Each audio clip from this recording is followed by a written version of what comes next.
isolamento, né? Que bom, né? E lutamos para que toda a população tenha esse direito garantido, né? Mas sabe que ainda assim não é fácil, né? É ainda uma situação de privilégio, que não é toda a população que consegue ter garantido a possibilidade de fazer isolamento, mas sabe que é difícil, né? Porque bate saudade, né, dos nossos amigos, dos familiares, bate a questão afetiva mesmo, né? A gente estava vendo um negócio falando que a gente tem fome, está gerando fome de pele, do toque, né? A gente, mesmo que até esteja presente em algum lugar com alguém, você não dá mais aquele abraço gostoso, né? Não toca, né? Não faz, não dá um cheiro. O cheiro que é tão nosso, né? O cheiro tão alagoano, tão nordestino, a gente não está podendo agora. Respira fundo e vai, né? Mas é isso, tô indo. Não tô sozinho, porque tem o Tobias, meu cachorro, a Estrela. Ai, Tobias, saudade dele. Como é que ele tá? Tá bem, tá comendo agora, inclusive, aqui do lado. Vocês têm bichinhos, né? A Sandra tem uma gata. Como é o nome da tua gatinha, Sandra? Baga. Rapaz, esse programa tá muito antiproibicionista. Começou com a a gata da entrevistada é Baga. Isso é bom demais. Mas vamos lá. Entrando aqui um pouco no nosso assunto, a gente, só para ir combinando o jogo, Hudsonzinho, a gente combinou o seguinte: vamos ter 2 blocos, e nesses 2 blocos a gente vai fazendo intercalado o nosso papo e a poesia de Sandra. E daqui a pouquinho eu vou passar aqui para a nossa turma, que a minha produção muito chique já preparou uma agenda cultural de lives para a galera tomar aquela água gelada. Amarela, né? Amarela, pronto. Perfeito. Então tá aqui recheada e vai até quarta nossas dicas, hein? Tem muitos dias de boas lives aí pela frente. Então, Hudsonzinho, antes desse debate se nacionalizar, como era que estava se dando as discussões sobre auxílios emergenciais para trabalhadores e trabalhadoras da cultura? Conte para a gente um pouquinho. Então, a gente queria voltar um pouquinho só mais antes, que é um pouquinho antes disso. A gente, aqui no passarinho passando, a gente se organiza aqui, reorganiza o Fórum de Teatro aqui, em reação ainda a várias ações de censura que vinham acontecendo nesse desgoverno Bolsonaro em várias partes do país, porque não era, em alguns momentos não era diretamente ele, mas era incentivado por ele, né? Espaço do Banco do Brasil, Banco do Nordeste, e também em governos de estado e de municípios, inclusive jogando livros fora, né, por questões de filtro ideológico. Então, o movimento, né, se organizou nacionalmente, inicialmente para dar um basta nisso, para denunciar e fazer um grande festival de teatro no Brasil inteiro, colaborativo em todos os estados do país. E a gente teve que, inclusive, adiar esse festival por questão da quarentena, do isolamento social. Então, logo quando a gente acaba girando toda a atuação para isso. Se eu falo do Fórum de Teatro de Maceió, né, que eu faço parte, então a gente gira toda a nossa atuação nesse momento para a questão do auxílio emergencial, né, do socorro ao trabalhador da cultura, e a gente coloca algumas propostas, né? Entre elas a questão dos editais de emergência que aconteceram em vários estados do país, né? Que busca justamente o quê? Um processo desburocratizado, né? Em que você tenha facilidade de fazer a inscrição e que o principal é justamente garantir o recurso, né? Que a pessoa para que possa sobreviver, porque a pessoa não está podendo viver de bilheteria, né? O trabalhador, a gente precisa de aglomeração para cobrar uma entrada, né? No nosso fazer teatral, a dança, no circo, a música, né? Vários outros. A arte, ela trabalha com aglomeração, né? Mesmo para você ir para um museu que tem uma obra de alguém, uma pinacoteca, vai juntar gente ali, né? Vai aglomerar. Então, a gente começa a se articular via Pavio, que é a Movimentação Organizada de Trabalhadores de Teatro do Nordeste, ATAC, que é a Articulação de Trabalhadores das Artes Cênicas pela Democracia e pela Liberdade. E aí a gente vai mandar cartas para o município, uma carta, na verdade, para o município, para o Estado, com vários pontos, né, lutando para que a gente possa construir, participar do debate dessas políticas públicas. E eu respondi? Pergunta aí, pode perguntar. Tá, eu acompanhei um pouco, assim, já no contexto de pandemia, de isolamento social, sim, uma ida de vocês ao Ministério Público do Trabalho, né, que acho que foi bem importante, e uma outra ação que eu acho que talvez essa a Sandra também tenha visto, porque essa repercutiu um pouco mais, que foi uma análise crítica do próprio movimento de cultura sobre um lançamento de um edital da Secretaria Estadual de Cultura, que era para que esse mecanismo das lives ele fosse remunerado, né, a partir desse recurso público. E aí, esse edital, ele inclusive, eu me posicionei na rede colocando a importância do edital, mesmo me somando a essa crítica que o movimento fez, porque ele também foi atacado pela extrema-direita. Não sei se a Sandra chegou a ver isso também, talvez sim, mas tinha nas redes sociais, né, uns filhotinhos e umas filhotinhas de Bolsonaro por aí, batendo no edital, na perspectiva de que isso era desperdício de recurso público, desvio de finalidade orçamentária, um discurso assim asqueroso, né? E aí a gente teve que bater muito, dizendo o que é a realidade. Trabalhadores e trabalhadoras da cultura, né, artistas, também são trabalhadores, merecem todo o respeito e precisam ter o mesmo direito ao isolamento e as garantias para a quarentena que os demais segmentos, né, que as demais categorias, que a gente lutou lá atrás, no começo da quarentena, a favor do auxílio emergencial, né? Então, isso foi importante, inclusive, eu acredito que daí veio a semente até para o que a gente veio conquistar depois, que foi essa luta maior, nacionalizada, em torno da emergência, da lei de emergência cultural. E aí eu queria que tanto você como Sandra comentassem essa questão do auxílio emergencial em geral e da medida emergencial voltada para os trabalhadores e trabalhadoras da cultura. Você quer que eu pego ou vai para a Sandra agora? Como é que você prefere agora? Pode ser, Sandra. Eu começo? Pode ser. Como vocês preferirem. Então, primeiramente, a gente tem que pensar em que contexto esse auxílio emergencial chega, né? O Brasil está passando cada dia mais, a crise tem aumentado, as crises políticas e econômicas, e o desemprego, né, como um produto disso, só cresceu. E aí o auxílio emergencial chega no momento, né, a pauta do auxílio emergencial chega no momento em meio à pandemia. A pandemia só fez intensificar os problemas sociais que a gente já estava passando, né? Principalmente depois do golpe e com o governo Bolsonaro.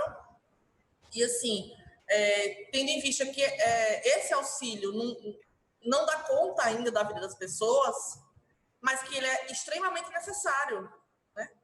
Infelizmente, uma família que tem vários filhos, gente, R$600 não vai conseguir salvar a vida dessas pessoas, né? Isso é muito óbvio. A gente do Partido dos Trabalhadores, inclusive, pautou muito mais, né, na Câmara dos Deputados, mas foi isso que a gente conseguiu.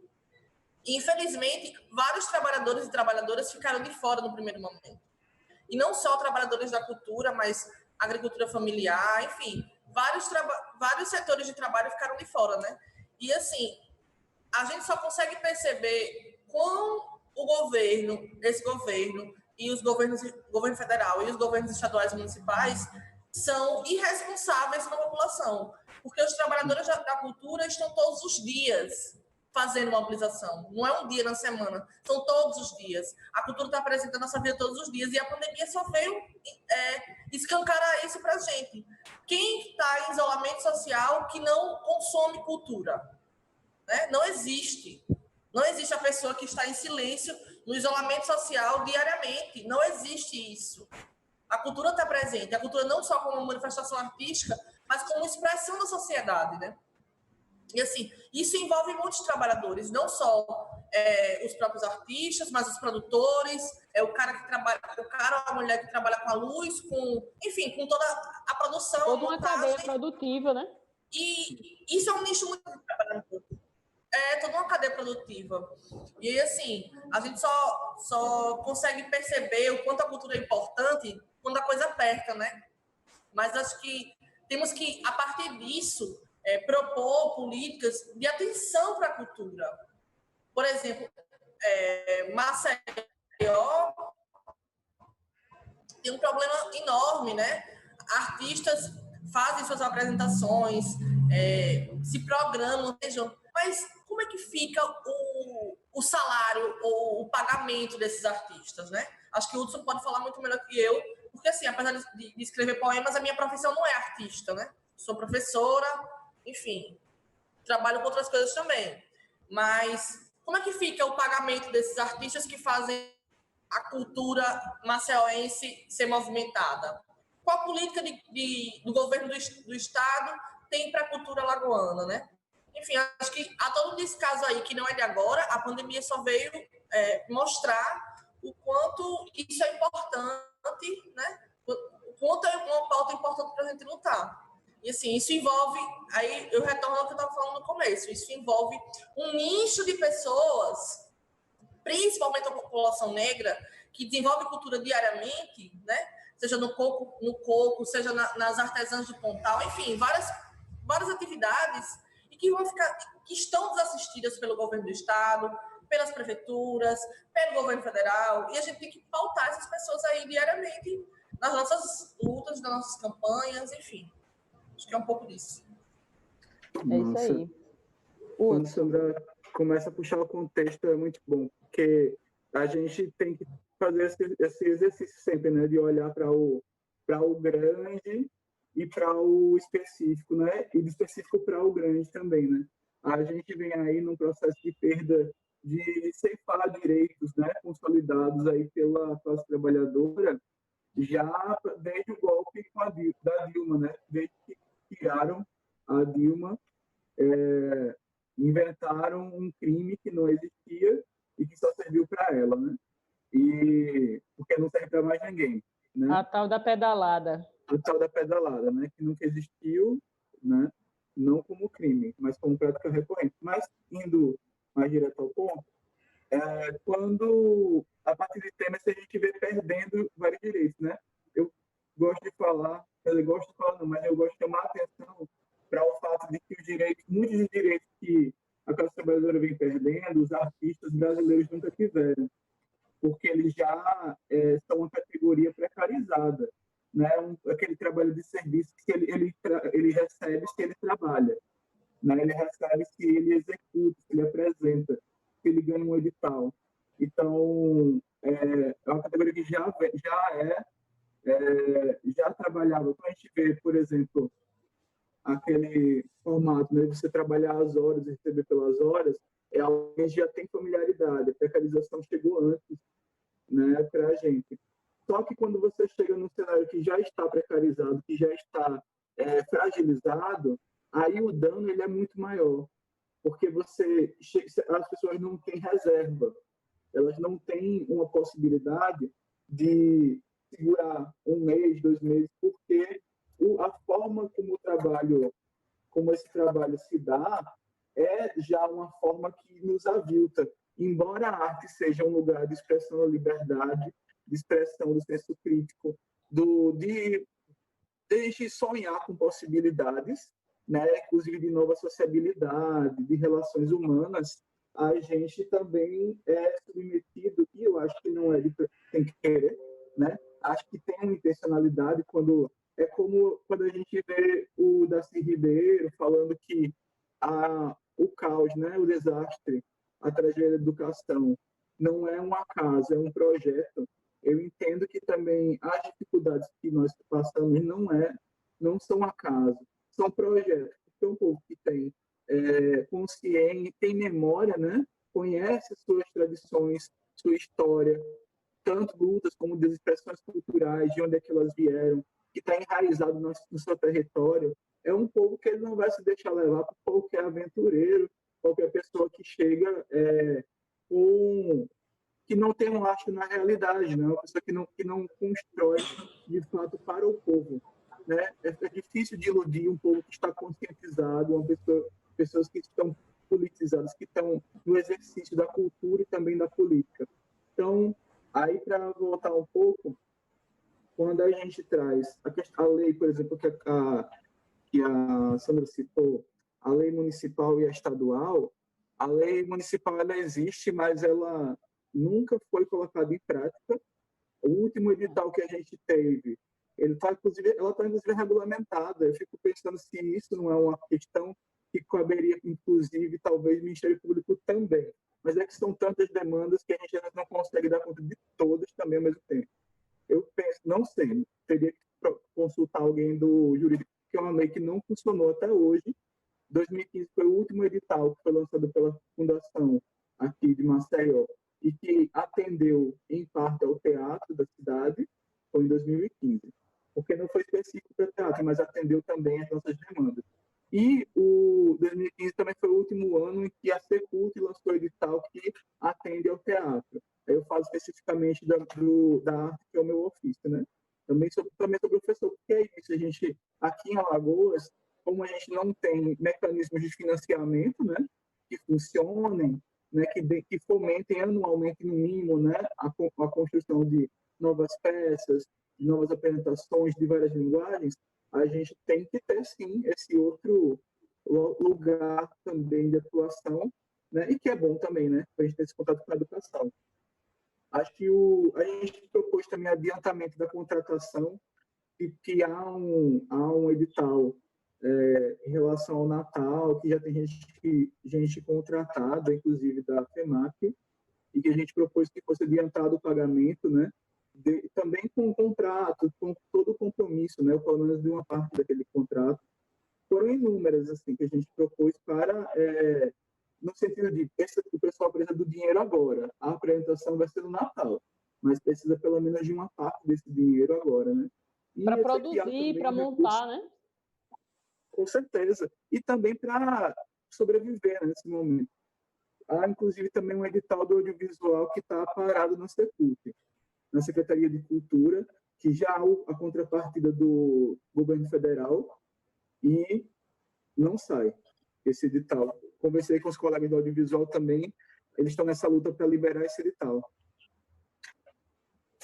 Deixa eu só acrescentar uma coisinha. Eu estava aqui pensando, né? Isso é o que acontece quando um Estado, não só o Estado, mas o país, trata a cultura como folclore.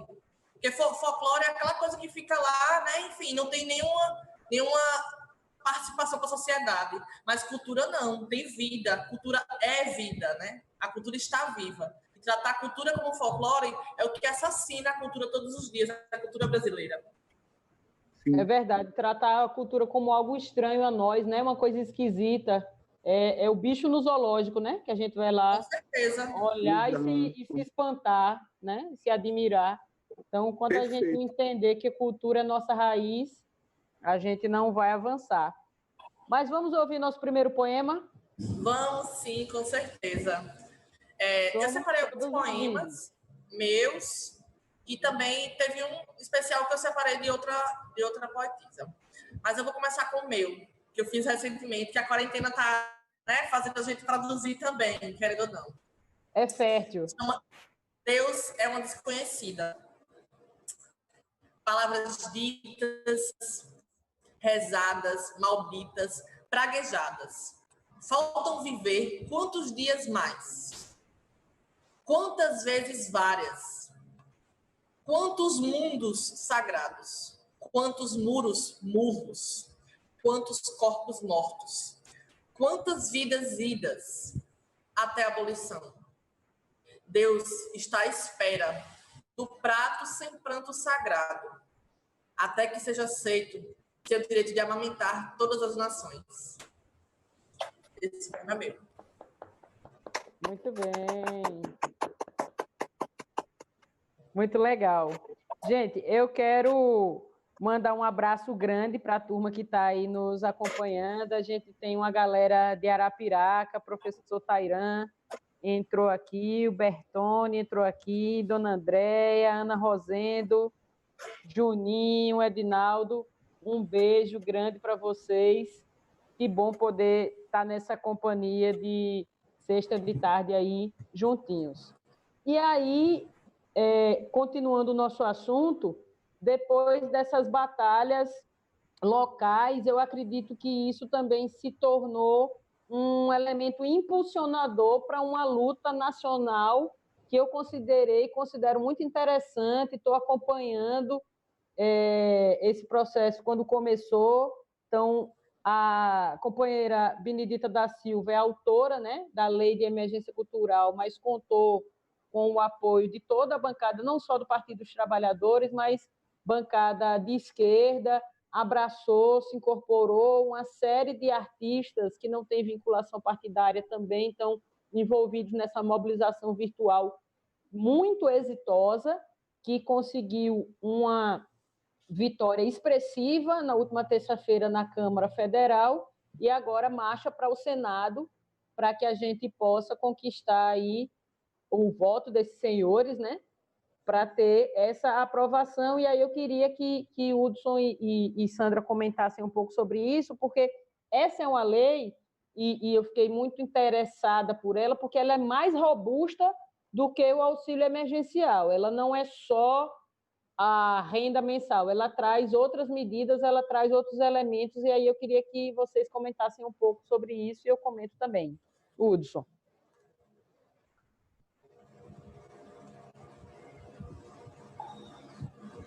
Hudson, tem que abrir o microfone, amor. Enfim, era para não atrapalhar. Pronto. Eu posso começar? Pode. Por essa parte? Pronto. Pode. Então, além do benefício, né, de R$600, que por 3 meses inicialmente, também tem um subsídio mensal para manutenção de espaços, instituições e organizações culturais comunitárias, que no caso é mais amplo, não precisa ser ponto de cultura, pode ser um espaço mais informal, né? Não precisa ter esse nível de institucionalização. É para realmente atender a comunidade, a periferia, né? Toda a nossa cultura, não só aqueles que dão conta de toda essa burocracia. A realização de editais de chamadas públicas será repassada através dos fundos estadual, distrital e municipal. O que a gente precisa? Justamente, uma das etapas, depois que a gente conseguir aprovar no Senado, que a nossa primeira luta agora é essa, né? Os nossos senadores já disseram que vão votar sim, 100% deles, os 3. Mas a gente não... né? Mas, ao mesmo tempo, exatamente, mas não dá para relaxar, né? Uma mãozinha aqui e a outra aqui. Exatamente. Perfeito. Mas a gente continua na pressão, né? Continua colocando o tema em discussão, em pauta, e também a gente não quer só os nossos 3, né? A gente quer também aprovar, quer dos estados, de todos os outros estados também. Então, a gente precisa estar presente e firme e forte nas redes mesmo assim. E ele propõe utilizar os recursos não executados do Fundo Nacional de Cultura nessas ações que eu falei. E a contrapartida, prioritariamente, para alunos de escolas públicas ou espaços públicos de comunidade, que já é o que a gente faz, né? Que é o que vai vir na prestação de contas. Então, não é somente o socorro, é também o Estado comprando serviço, né, o nosso serviço, o nosso fazer cultural, pagando, né, para que nós continuemos fazendo ele e atendendo a população. Também no sentido de que a arte e a cultura é serviço público, é necessidade, interesse público. Não adianta a gente ficar desassistido e, de repente, as pessoas serem obrigadas a sair do seu ofício e depois. Como é que fica o país também, né? É um dano que não é só as pessoas e suas famílias, que a gente fez desassistido é também para todo o país. Depois do Senado ainda tem derrubar o veto do Bolsonaro, né? E, finalmente, quando vier para cá, vier para o chão, né? Vai vir através dos fundos. Então, por isso que a gente vai ter que estar bem atento para ver como é que está o fundo da cidade. Da sua cidade, você que está assistindo lá de Arapiraca, ou aqui de Maceió, ou qualquer outro lugar, porque a internet é outra fronteira. Como é que está a lei de incentivo à cultura? Existe na sua cidade? Existe o fundo? Está funcionando? Né? Porque a gente vai ter uma liberdade de construir também esses editais, as chamadas públicas.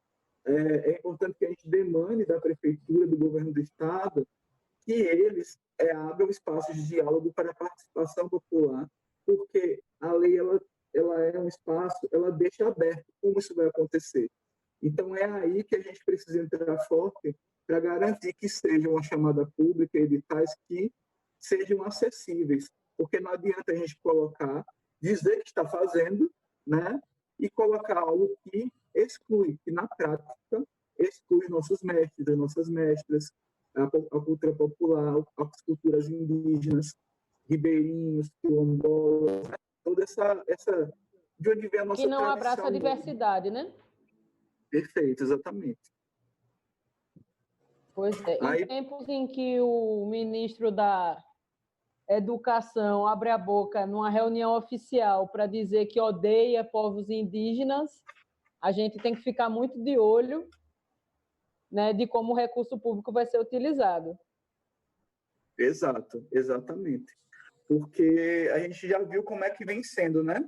A gente já conhece esses gestores, né? Quem já está nessa luta conhece, e aí sabe que precisa, sim, da nossa presença, que ela, de fato, ela gera mudança. Por exemplo, a gente falou que foi criado o Comitê de Crise da Cultura de Marcel, que é um espaço de diálogo ampliado com os setores para políticas públicas. E que a gente produzir o Conselho de Cultura daqui a Catu, e que a gente acredita que vai ser fundamental aqui em Maceió, por exemplo, para esse outro na frente, né? Da gente voltar qual é o tipo de chamada pública que nos atende. Tranquilo. Sandra, me diga aí o que você achou da nossa lei de emergência cultural. Como é que você está nesse debate? Então, estava aqui pensando sobre isso, sabe? Concordo muito com o que o Hudson falou, assim, acho que ele tem muito mais propriedade para falar sobre isso do que eu. Mas pensando na política em si, né, no auxílio a esses trabalhadores e às trabalhadoras, eu também fiquei refletindo sobre, nesse momento, quem está propondo as políticas de auxílio para os trabalhadores e trabalhadoras, quem está realizando as atividades de solidariedade, as redes de solidariedade, né, no país inteiro, quem está propondo as políticas humanizadoras desse país é a esquerda. E é uma esquerda que foi totalmente demonizada em torno de uma fake news, enfim, não só de fake news, né? Mas, assim, há uma... Eu digo que puxou o lado mais conservador, né, do nosso povo, e um povo que ainda tem uma cultura, por mais que a gente consiga fazer atividades na contranarrativa, né, mas a gente é um país colonizado, o pensamento ainda é colonizado, né? Enfim, a gente não conseguiu se libertar disso ainda. E, assim, acho que a cultura tem um papel importantíssimo nesse processo, né? De descolonizar a mente da população brasileira, né? Parar de querer, de achar que a gente não merece. E, assim, tanto essa lei, como várias outras, né? Que os deputados e deputadas estão propondo nesse momento, assim, são para salvar a vida das pessoas em um momento de pandemia, em um período de crise, de calamidade, né? O Brasil está caótico, gente. Sair na rua hoje é um desafio. Quando é que a gente pensou que estaria assim, né? E aí eu penso que a gente precisa divulgar, conversar com as pessoas sobre o que nós propomos. O que a gente quer para a sociedade? A gente quer um mundo humanizado, um mundo justo, um mundo onde as pessoas tenham liberdade de ser quem são. Apenas isso. Onde as mulheres não precisem mendigar por um trabalho miserável, salários iguais. da qual elas passam diariamente, né? E, assim, acho que a cultura tem um papel fundamental nesse processo, e por ser um período de tanta indignação, eu estou vendo que o pessoal que produz, né, arte tem feito muito material bom, muito trabalho bom em torno dessa indignação, né? Que a nossa indignação, que a nossa raiva, porque dá raiva, claro que dá raiva. Dá raiva você ver um presidente dizendo que não se importa com vidas, né? E acho que a arte tem expressado muito bem indignação, essa né? indignação. A arte tem expressado muito bem essa indignação, né? Isso é maravilhoso, assim. O que seria da gente sem música nesse momento? O que seria da gente sem, né, a poesia, sem a literatura, sem tudo que a gente consome diariamente e acaba não percebendo que isso é uma construção da cultura, né? E, assim, acho que a Benedita da Silva traz essa lei, é uma mulher fundamental nesse processo, não só ela, mas a Jandira também, né? E ela chegou a falar que a arte, ela não é como é que diz? A arte é co-irmã da educação, das políticas de redução de violência, e ainda mais... humanizadora, né?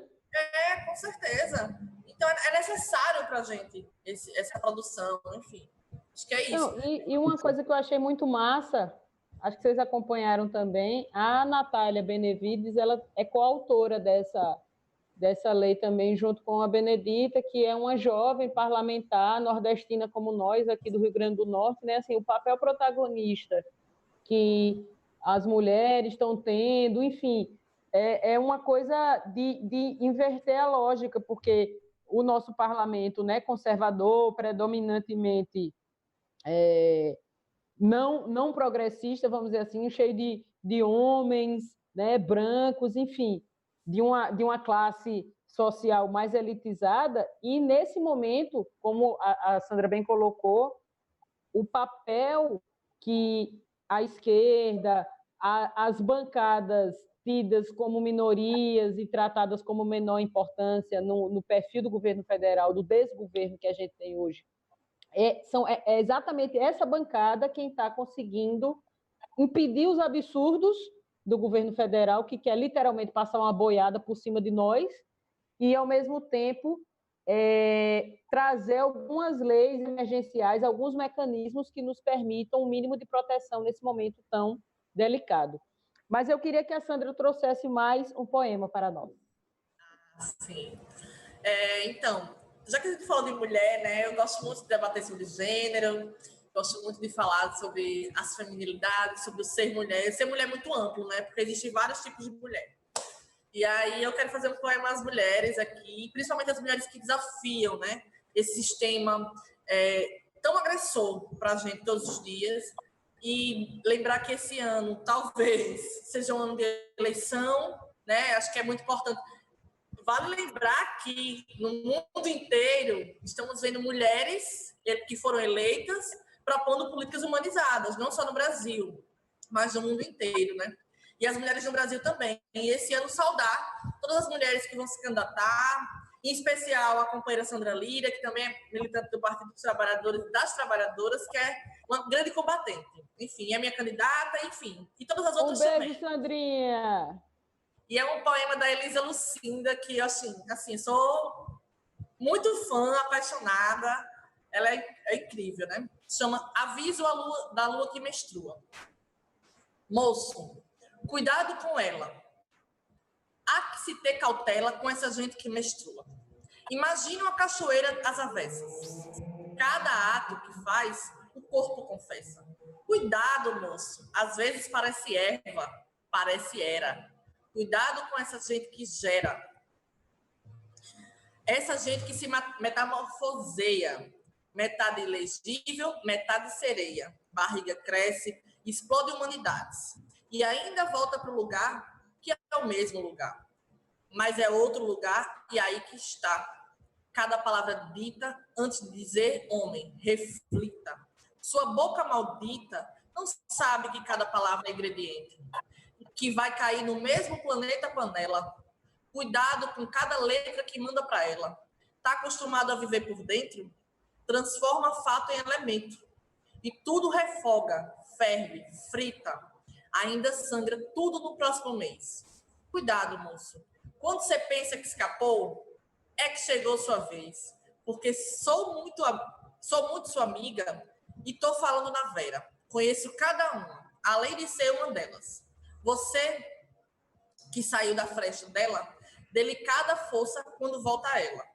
Não vá sem ser convidado, ou sem os devidos cortejos. Às vezes, pela ponte de um beijo, já se alcança a cidade secreta, a Atlântida perdida. Outras vezes, várias metidas, e mais se afasta dela. Cuidado, moço. Por você ter uma cobra entre as pernas, cai na condição de ser displicente diante da própria serpente. Ela é uma cobra de avental. Não despreze a meditação doméstica. É da poeira do cotidiano que a mulher extrai filosofando, cozinhando, costurando, e você chega com mão no bolso, julgando a arte do almoço. Eca! Você não sabe onde está a sua cueca? Ah, meu cão desejado! Tão preocupado em rosnar, ladrar e latir? Então, esquece de morder devagar. Esquece de saber curtir, dividir. E aí, quando quer agredir, chama de vaca e galinha. São duas dignas vizinhas do mundo daqui. O que você tem para falar da vaca? O que você tem, eu vou dizer e não se queixe. Vaca é sua mãe, de leite. Vaca e galinha. Ora, não ofende, enaltece, elogia. Comparando rainha com rainha, ovo e leite. Pensando que está agredindo, que está falando palavrão imundo, tá não, homem. Tá citando o princípio do mundo. É isso aí. Elisa Lucinda. Pois é, eu vi, achei massa que você trouxe essa narrativa, porque eu vi uma certa vez uma crítica ao significado do dicionário, né? Porque quando você quer, mesmo com a mesma expressão que você se refere a um homem, para ele é um elogio, a mesma expressão você se refere à mulher e para ela é um xingamento, né? Se você disser que o cara é um puto, né, você pensa logo que ele é um pegador, que ele é um garanhão, que ele é um cara muito bom naquela coisa que ele faz. Se você disser que uma mulher é uma puta, é um xingamento, né? Essa poesia que você trouxe me lembrou também essa crítica aí de significações, né? De significações, de como a gente vai enraizando os preconceitos nos termos, nas linguagens, e isso se traduz no tratamento que a gente dá às pessoas, no tratamento que a gente dá na divisão de gênero, e isso vai da divisão de tarefas ao salário, né? A nossa remuneração.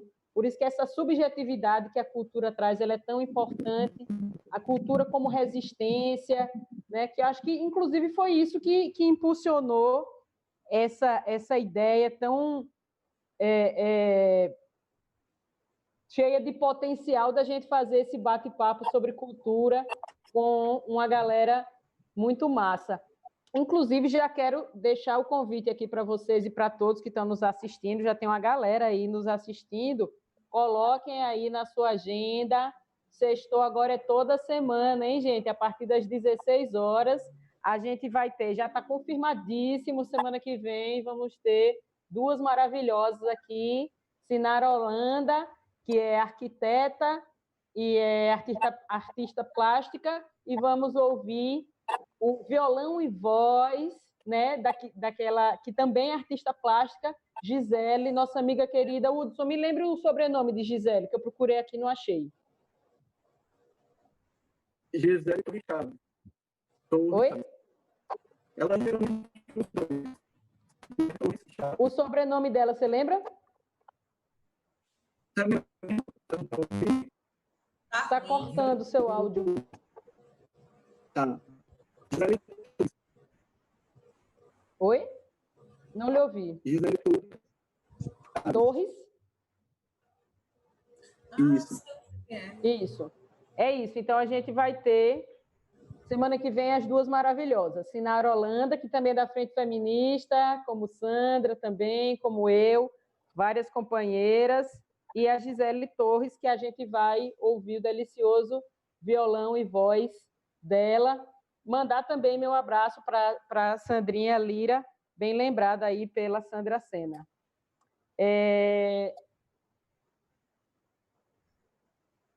Quero sim. Mais tarde tem live da Sandra Lira. Que horas, João?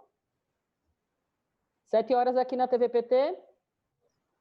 Muito bem. Galera que se liga aí no debate da educação, logo mais às 19 horas aqui na TVPT Alagoas, também nas nossas fanpages. Impactos da pandemia do Covid-19 na educação. Então, um beijo grande aí para a companheirada que vai fazer esse debate. E aí, deixa eu aproveitar, antes da gente continuar nosso bate-papo aqui. Tá. O Hudson me respondeu aqui. Gisele Torres. Nós temos umas dicas para passar também, mandar um beijo para a galera que está na produção aqui do Sextor. João, Tanino, Elô, Juninho, Edinaldo. E aí, nossas dicas de agenda cultural. Pegue aí papel e caneta, viu? Que a água gelada vai comer solta mais tarde. Com certeza.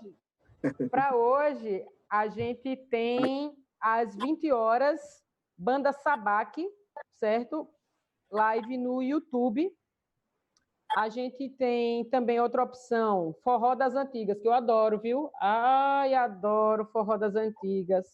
Live do Bem, uma live solidária também, vai estar na página do YouTube da Pestalozzi Maceió Oficial.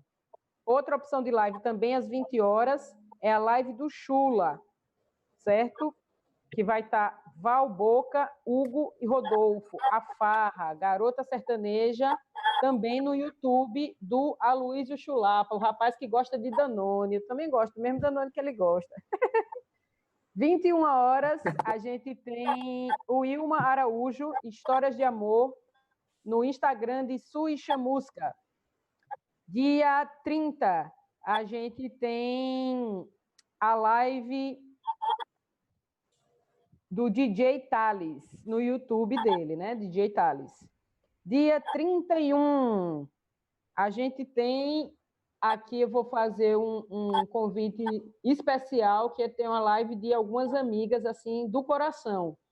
Tem na página do Palhaço Bruguelo, vai ter a live da Mel Nascimento, maravilhosa, musa dos nossos corações, a partir das 16 horas, certo? No domingo, vai ter Mirna Araújo, vai ter uma galera muito legal, tá?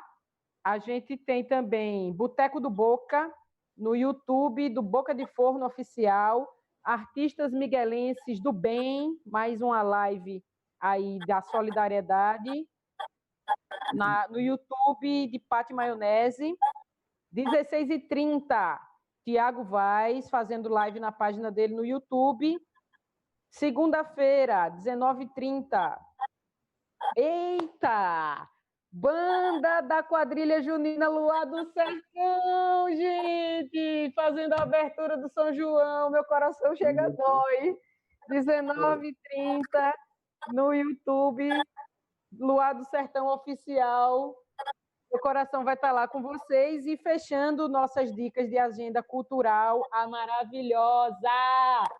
Beijo. Fernanda Guimarães, 19 horas, live no YouTube, cantando o seu disco de forró incrível, Pés em Casa. Confiram esse disco, ele está disponível na lojinha Carambola, que também está fazendo, revertendo tudo que é vendido, tudo que é arrecadado para artistas cadastrados nesse projeto de solidariedade que a turma está tocando, a Fernandinha está fazendo também esse projeto muito importante. Teve live dela essa semana, um disco de Alanis Morissette, maravilhosa. Vale a pena conferir na próxima quarta. E aí, todo mundo já anotou as dicas. Para lembrar da adolescência, né? Oi? Alanis Morissette para lembrar da adolescência. Exatamente, já denuncia nossa idade. Né? Que era sucesso. Lançamento de 98. Oi. Alguém me chamou? Eu queria aproveitar, porque Dê sua dica também de agenda cultural. No caso, é mais informação, essa dica, né? Que Hudson? Tá bem cortando o seu áudio. Vou colocar o fone para ver se... Isso. Melhor.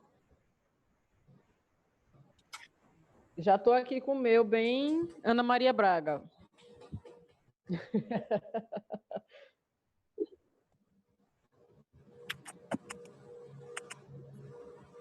E agora? Agora melhorou. Manda ver. Mais de formulação. Do Teatro do Oprimido, a Ellen Sarapec, que está nos assistindo, inclusive, no Instagram dela, @EllenSarapec. A gente pode botar aí embaixo daqui a pouco exatamente todas as terças de 11 horas ela está fazendo lives sobre o Teatro do Oprimido, que só tem sido muito bacana. Já tem várias entrevistas, vários encontros nesse Instagram dela, terças às 11. Durante esse mês, o tema vai ser Teatro do Oprimido como aliado na prática pedagógica. Acho que é interessante. 11 da manhã, isso. Aí, eu tinha comentado aqui uma coisa que é isso, né? Que a nossa forma de fazer luta. E uma coisa que eu queria comentar, assim, que eu acho que é muito especial para vocês esse espaço, né? Porque por vários motivos, né? Porque a figura essencial é a minha forma pública.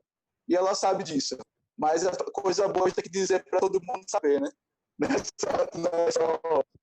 Né? É essencial, assim, no estudantil, ali no comecinho, aquela figura de referência querida, né? E que a gente mantém os laços, né? Tanto afetivos como de troca, de discussão. Então é muito especial nesse momento, né? Desde o momento estudantil. E a Hélida é uma coisa que nem todo mundo sabe, ela é uma excelente atriz. Lá vem ele.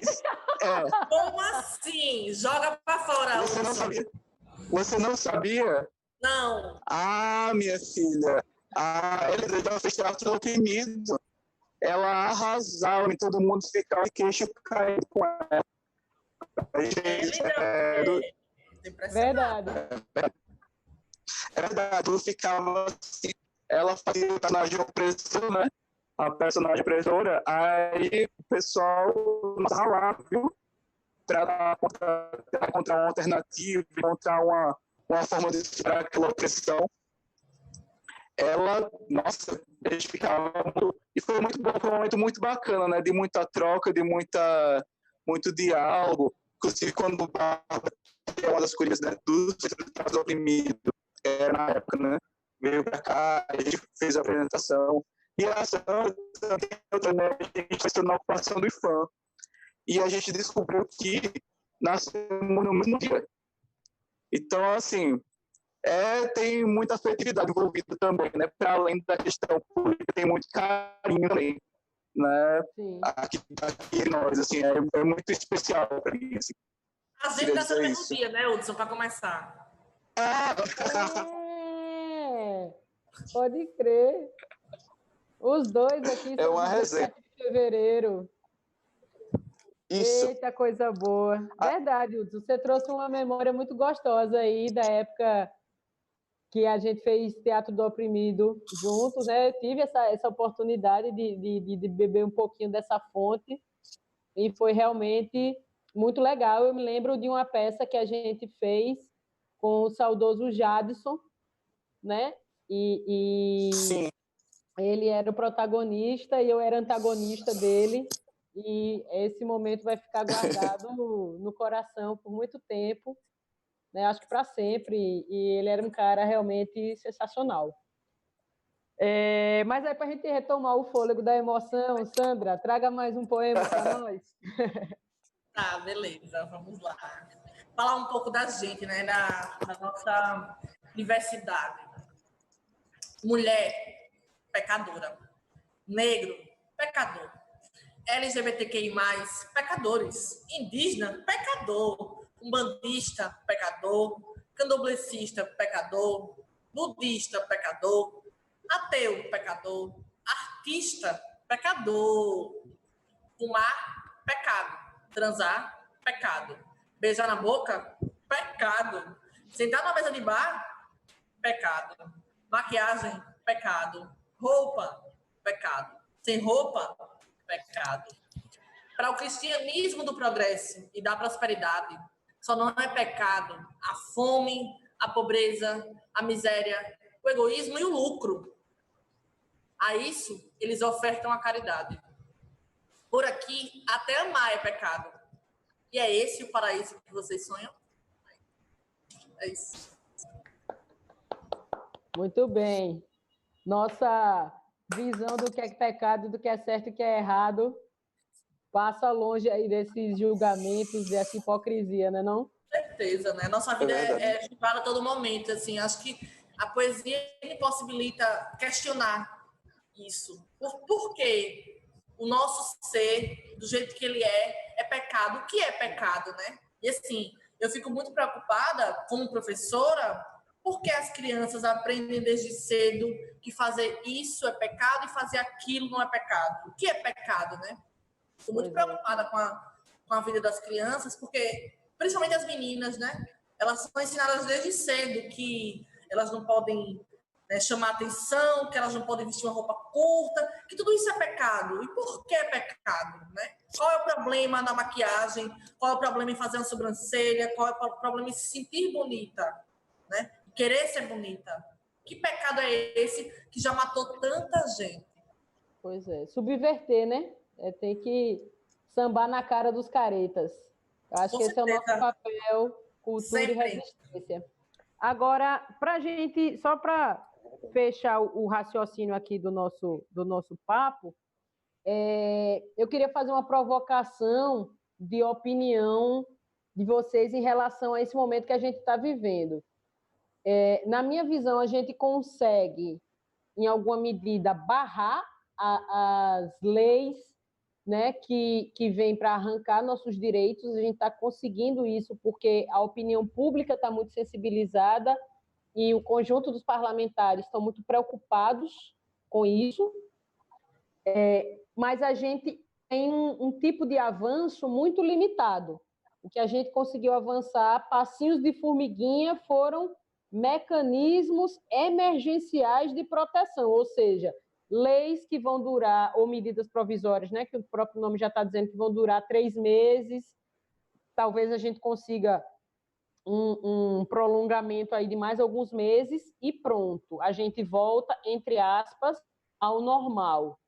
Então, será que a gente não consegue, nesse momento, avançar para realmente uma nova legislação que mude o cenário de forma definitiva?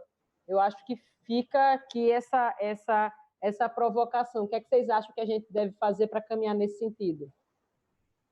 Hudson, passa essa bola aí para você. Essa é a pergunta do milhão de dinheiros, né, a pergunta que a gente quer, a gente precisa responder, e que é a pergunta das nossas vidas, na verdade, né? Pergunta de $1 milhão, essa. De $1 milhão, Eu tentei falar outra coisa, né? Quando eu me falando em dinheiro, e questão das minhas metáforas. Mas, enfim, vamos lá. Quer dizer que a gente precisa estar isso, né? Onde a gente puder, né? Quanto mais perto da população, quanto mais estiver na organização, no dia a dia, né, das lutas, é isso que nos garante, porque de fato a gente aprendeu, infelizmente, assim, as duras penas, que a institucionalidade ela é importante, como você tinha colocado, porque ela tem um papel, né, de redução de danos, de frear, inclusive de conseguir conquistar algumas vitórias, ainda que pareça improvável, né? Mas, ao mesmo tempo, nós vemos com esse processo de golpe que a gente precisa ter a outra perna, né? A perna do movimento social organizado, forte, pujante, que também empurre, né, inclusive a própria institucionalidade para frente, né? que também ajude a gente a conquistar, né, os direitos da nossa população. Então, eu acredito que a gente está num caminho, por exemplo, a questão da renda básica. É uma questão que, de fato, ela tem ganhado corpo na sociedade, tem se feito uma discussão razoável sobre ela, enquanto que só o ser humano tem o direito de sobreviver, né, de ter uma vida digna, né, é algo que deveria ter inerente à condição humana, né, ao respeito à existência, à vida. E a gente vem num processo que vem desmascarando também a política neoliberal, porque a gente vê numa hora dessa que corre para quem?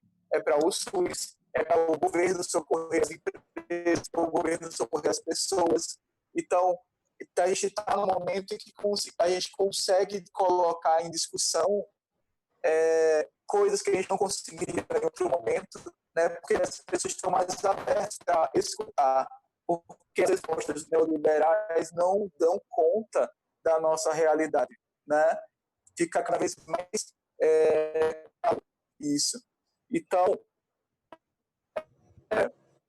eu entendo que sim, que a gente precisa construir e conseguir estar agora na emergencialidade, mas entender que isso também faz parte de um contexto, né, que chegasse. E já está errado. Claro que o impacto vai ser muito pior. Então, a gente precisa assim, pensar no além, no depois.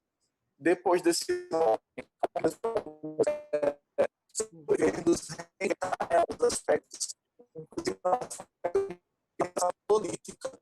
A gente dentro do código de teatro, a gente está fazendo uma política que é justamente a gente poder se regular. O teu áudio está cortando um bocado, Hudson.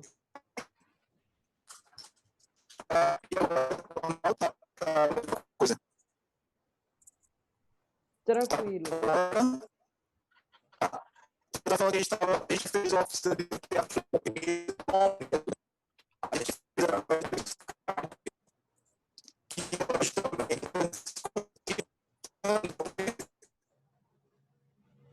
Hudson, o teu áudio está cortando mesmo. Não está quase dando para entender o que você falou, na verdade. Mas tenta desconectar e conectar aí de novo o fone, enquanto a gente escuta a Sandra.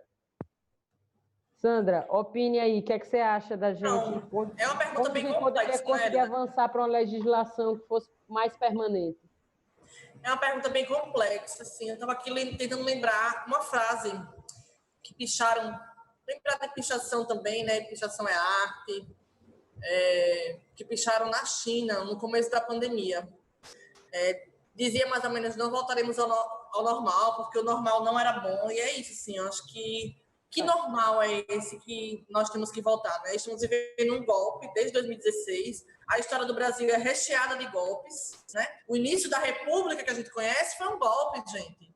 A ditadura militar, outro golpe, né, de 64, e estamos vivendo outro golpe, em formatos diferentes, com os militares à frente sempre, e assim, eu acho que a política brasileira ela precisa ser reavaliada, né? Repensada, por quem mais necessita dela.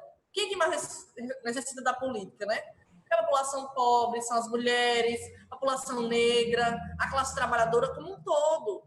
São essas pessoas que precisam de políticas que deem condições dignas de vidas para elas, né? E assim, a gente está longe disso, a gente está longe. A gente tinha um projeto em curso, mas que foi interrompido. Que, enfim, teve problemas, óbvio, porque a gente, como eu falei, a gente vive num país colonizado.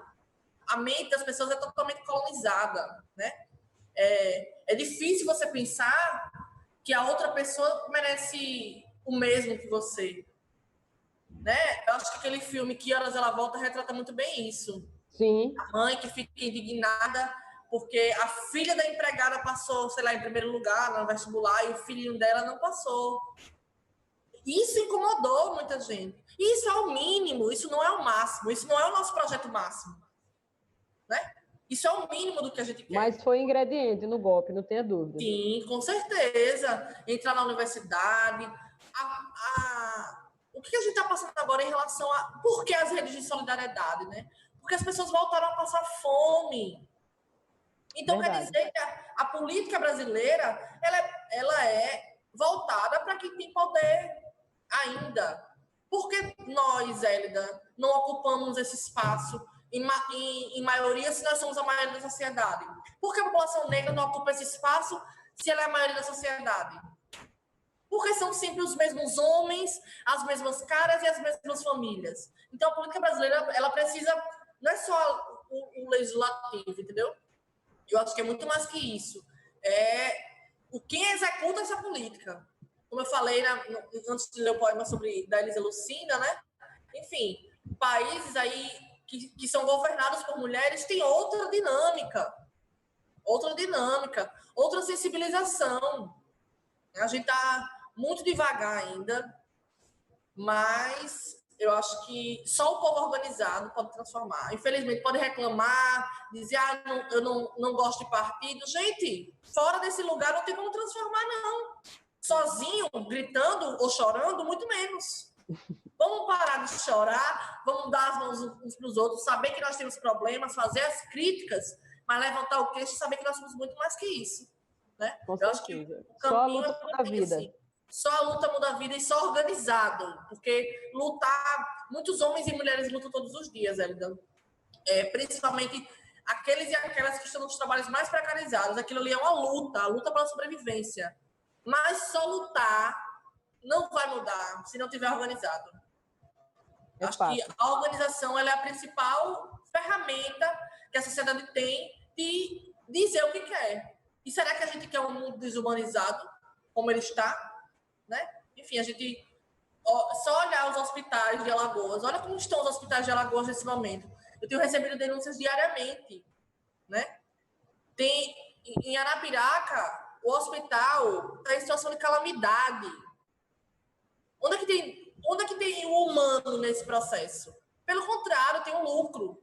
E a gente tem governantes e, digamos que a própria legislação que pense nesse lucro, mas que não pense na humanização, na vida digna para as pessoas. Eu acho que esse é a grande questão, assim. Pode parecer até um pouco romântica, mas... Não, esse é o conceito-chave, né, que precisa mudar. Eu acredito que, para começar, tem que tirar Bolsonaro. Porque com ele, a gente vai conseguir... Bolsonaro! 10 milímetros, sabe? Ele trava todas as nossas propostas de política, né? Enfim, por que ele vetou o auxílio emergencial para a agricultura familiar? Se é a agricultura familiar que sustenta esse país. Que ela bota comida na mesa de todo mundo. Por quê? Ele quer ver o nosso povo morto. Ele é um genocida, um assassino, né? Enfim, acho que para começar tirando esses assassinos do poder e ocupando os espaços, assim, mas para ocupar o espaço tem que estar organizado e organizada. É isso aí. Sandra, traga mais um poema para nós. Ai, deixa eu ver aqui, viu? É um sobre o silêncio. E fala muito sobre isso, né, também. O silêncio sempre guarda muitos gritos. O silêncio é agressor e agredido. O silêncio se esconde nas entrelinhas da verdade. Quantas vezes o silêncio bateu bem na ponta da nossa língua? Quem fala que o silêncio é a melhor resposta sabe bem o que é maltrato sem palavras. O silêncio há tempos nos agride. Cale-se. É isso. Muito bem, muito bem. Gente, o que é bom dura pouco. Estamos caminhando para o final do nosso encontro, do nosso bate-papo. Eu quero agradecer de uma forma muito carinhosa a Sandra, de uma forma muito carinhosa ao Hudson. Faço minhas as palavras dele, que esse espaço, além da política, da cultura e da importância da resistência, mas vocês moram no meu coração e foi muito bom poder bater esse papo nessa sexta-tarde com vocês. Quero passar para o Hudson, para ele também poder fazer as considerações finais dele, se despedir da galera. Quero agradecer a galera que, por meio das nossas páginas aí do Facebook, da TV PT Alagoas, pôde acompanhar esse papo bacana com a gente. Então, passo para o Hudson, passo em seguida para a Sandra também fazer as considerações e se despedir. E, se ela puder, finalize com mais um poema para a gente fechar com chave de ouro a nossa tarde tão gostosa de hoje. Hudson, um beijo, querido. Beijo também, gente. Agradecer, assim, a sensação muito boa de que a gente fez um debate muito bacana, muito importante, muito produtivo. Eu estava numa live com o professor Otávio Cabral, que é uma referência para a gente no teatro. Eu perguntei para ele essa pergunta que você fez também, só que de outra forma, né? Assim, mas o que fazer? Ele falou, isso que a gente está fazendo agora. A gente precisa promover discussão, promover o debate, a gente não pode estar lá nesse momento, né? Mas a gente precisa fazer a discussão e também as questões, as ações de solidariedade, né, que são fundamentais agora, podem fazer a diferença, de fato, na mesa do nosso povo. E aí, como você puxou o que fazer, lembrei da ação do Ministério Público, que a gente está pleiteando junto com outras organizações da cultura, Cesta Básica, junto com a Frente de Artistas e Técnicos, o Fórum e o Joana Gajuru. A gente está nessa luta para conseguir cesta básica ao longo de 4 meses. E é isso, né? A gente precisa fazer tudo o que for possível, principalmente em momentos como esse, que são momentos em que cada semana parece que são anos, né?